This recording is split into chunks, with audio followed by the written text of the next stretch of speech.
Adorama TV presents How They Do That, where we explore the world of professional photographers and share their techniques with you. Here's your host, Mark Wallace. Hi everybody, welcome to this week's episode of How They Do That. Today we're joined by Louisa Curtis. She is a creative consultant for photographers. She does all kinds of things. In addition to that, she's a marketing and business services expert. She also does event planning and production, and she also is a panel moderator and a speaker at all kinds of photography events. So welcome to the show, Louisa. Thank you very much, Mark. It's my pleasure to be here.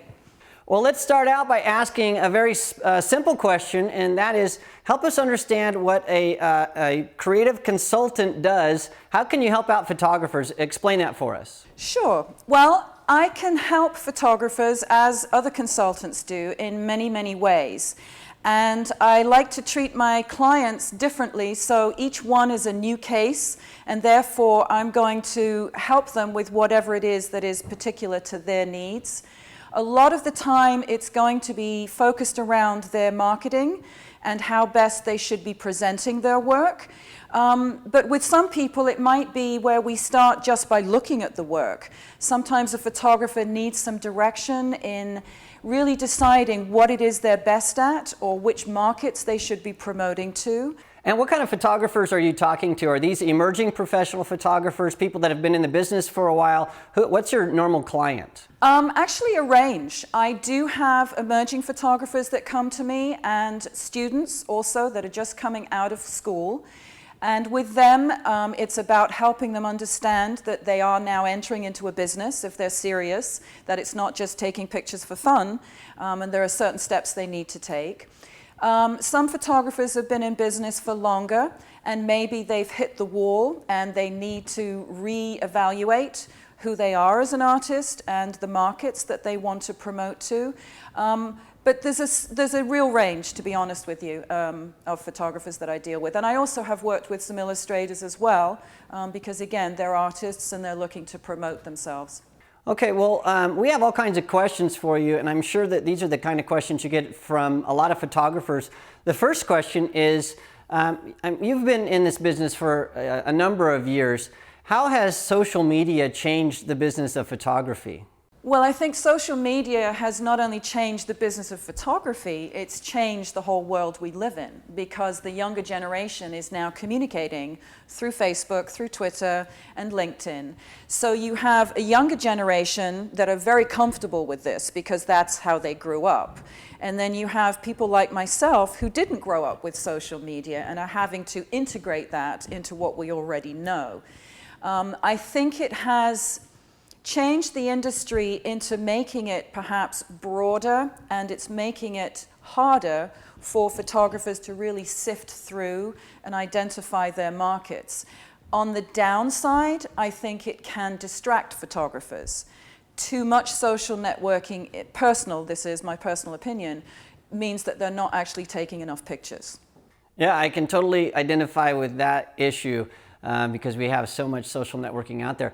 Well, let me ask you another question that's closely related to that, and it seems like the news is everybody needs a blog on their website. You see that every day. But not every single photographer is a good writer. What is your recommendation for blogs on websites? Don't do a blog unless you really want to. I think the danger of a lot of these trends is that, as you said, somebody says, we've got to have a blog now, so all of a sudden everybody has a blog. I think the blog is a place for a photographer to express themselves more personally, more creatively. Some of the buyers that I speak to do enjoy reading photographers' blogs. Having said that, it can also work against you. In an extreme instance, supposing you are a commercial photographer and then you blog about your personal work, which is a little edgy and perhaps a little too racy for some of your clients, and they see that, they're going to be a little perhaps put off with working with you. So you have to make sure that what you're blogging about supports the commercial vision. And again, don't do it unless you really want to. I came up with this idea the other day. If you compare marketing to a salad bar, I know it sounds a bit strange, but if you go in and you just have a salad that's made of lettuce, it's pretty boring. but you need to add in all these other ingredients. Not everyone is going to take every single ingredient from the salad bar. So somebody might have chickpeas and another person might have cranberries. So whatever works for your particular marketing. So some people definitely do well with a blog, others are not going to. The same with the Facebook or the LinkedIn or even a newsletter. I think it's a way of getting some of your personality out into the world, but it needs to complement what you're doing commercially. Well, speaking of doing things commercially, the million-dollar question is, who is hiring photographers today? Can you give us some insight on that? Well, that's a good question. Obviously, there are photographers working out there, but it is harder and harder, and you are up against a lot of competition. I think part of the problem in the industry is that the product has been devalued through digital, through the internet, and having the availability of photography so massive now. But people are still using photographs. Even if it's web usage, they still need photographs. So I think that if your passion is truly about taking photographs, then you will find a market for it. There are definitely trends. People get scared in a recession and they might not be as willing to hire new photographers. They may stick with the ones they know, but they do like to experiment when they feel they've got the budget. What advice do you have for photographers who are building their portfolios or maybe revamping their portfolios? What are the strategies for that? Well, I think the first thing, interestingly, is just to identify where their strengths are in the portfolio. And often when I consult with people, it's really interesting how they show me stuff and then right towards the end of the session, they suddenly go, oh, and I've got this as well. And that's usually the best work. Somehow they keep some of the best things hidden. So in the beginning, it's really about identifying what the best work is and what work does the photographer really enjoy shooting. If they're shooting weddings and they don't like it, then they're not doing a good job. They're not doing probably their best work, and they're doing a disservice to the bride. So a wedding photographer needs to be passionate, just like a portrait photographer or a photojournalist or an advertising. You need to really love what you do. And when you are showing imagery that reflects your passion, then that is going to come through the work. So it's identifying that work that makes your heart sing that will therefore make, hopefully, the client's heart sing.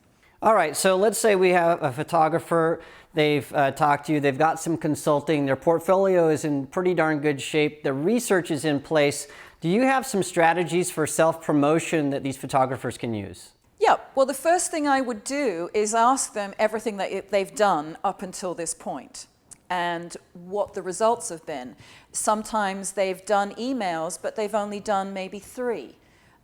Or maybe they didn't even check the results. The whole point of doing emails is to check how many people are clicking through to your website or even reading your newsletter or your blog. So stats and checking who's doing what is very important.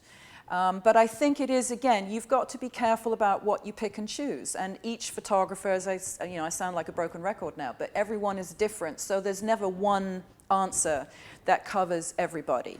But with somebody who's got already a pretty good portfolio, then we really would delve into what markets have they perhaps not tapped into yet. Or maybe the work needs to be split up. I had a client, for instance, who had been selling a lot of his work as stock, but he really wanted to up the ante and focus on the fine art work. So for him, we had 2 separate websites where he really was clear that this was 2 different marketplaces. And he's been doing very well when we really made it, he was very clear and we really implemented that. 2 different websites, 2 different bodies of work. Okay, well, there's some great advice for self-promotion. Another question that we want to ask you is how important SEO is, search engine optimization to websites. Is that something that photographers really need to pay attention to? SEO is very, very important because obviously you want your website to come up first in a Google search, and a lot of buyers are in a rush and they're going to use things like Google search to find you. They may not go to a portfolio website and spend a lot of time.